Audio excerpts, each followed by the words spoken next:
जहां जबलपुर संस्कारधानी में सनातन को एक विशेष महत्व दिया जाता है, वहीं आज सनातनी संत के साथ धोखा किया गया, जिसमें संत सच्चिदानंद ने बताया कि मुझे नकली सोने की ईंट दी गई और जिसके एवज में मुझसे 2 लाख रुपए ले लिए गए।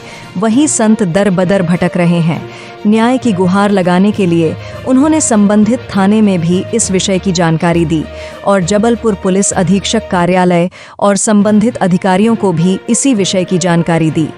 कार्यवाही से असंतुष्ट होकर महाराज सच्चिदानंद स्वामी मानव अधिकार की शरण में आए और उन्होंने बताया कि हमें पूरी आशा है कि मानव अधिकार से हमें न्याय मिल पाएगा और जो घटना घटित करने वाला व्यक्ति है उसके खिलाफ उचित कार्यवाही भी की जाएगी। अब सोचने वाली बात यह है कि भगवान के प्रति रात दिन भगवान की सेवा करने वाले इन संतों के साथ यदि इस प्रकार की धोखाधड़ी की जाएगी तो क्या सनातनी योद्धा कब तक चुप रहेंगे। और देखने वाली बात यह होगी कि अब मानव अधिकार की शरण में पहुंचे महाराज को न्याय मिल पाएगा। यह देखने वाली बात होगी। जबलपुर से वीरेंद्र सिंह की रिपोर्ट। कौन लोग थे जिन्होंने ये सुरेश पटेल है, समीप ग्राम पौड़ी पटेल रहने वाला है। ग्राम अचलोनी पौड़ी का रहने वाला है। बिल्कुल आश्रम के समीपस्थ ही उसका गांव है। आपको किस विषय का उन्होंने किस चीज देकर आपसे पैसा लिया? हमको उन्होंने एक कण दिखाया था सोने का सैंपल। सुरेश पटेल ने, दादाजी मैं इसको काट करके लाया हूँ और ये ओरिजिनल है और वो लोग इसको बेचना चाहते हैं। तो हमने कहा ठीक है, मंदिर के उपयोग के लिए तो हमारे लिए नहीं है।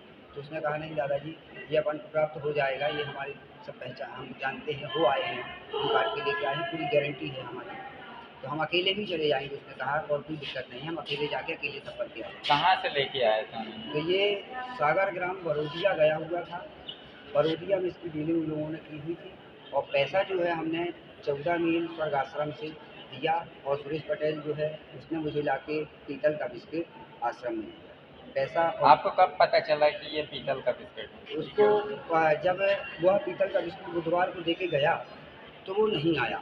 गुरुवार को मैंने उससे कहा कि सुरेश तुम आना, तो गुरुवार के दिन शाम को आया। तो हमने कहा ये सैंपल जो तुमने रखा है इसको कहाँ से काटे थे, इसको जोड़ो।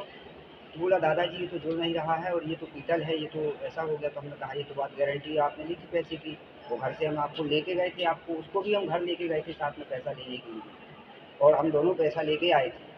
इस प्रकार से उसने हमारे साथ ठगी किया हुआ है और 420 भी किया हुआ है और इसका हमने संबंध में पुलिस विभाग में जो है आवेदन दिया। पुलिस चौकी बेलखालू में कोई सुनवाई नहीं हुई। अधीक्षक महोदय को दिया, कलेक्टर महोदय को दिया। 181 में हमने नंबर लगाया हुआ था।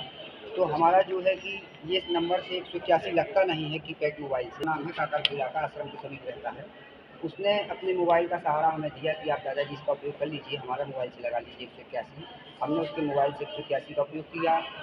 कुछ समय बाद पुलिस वालों ने उसको दंड दिया कि आप अपने मोबाइल का उपयोग उनको क्यों करने दे रहे हैं।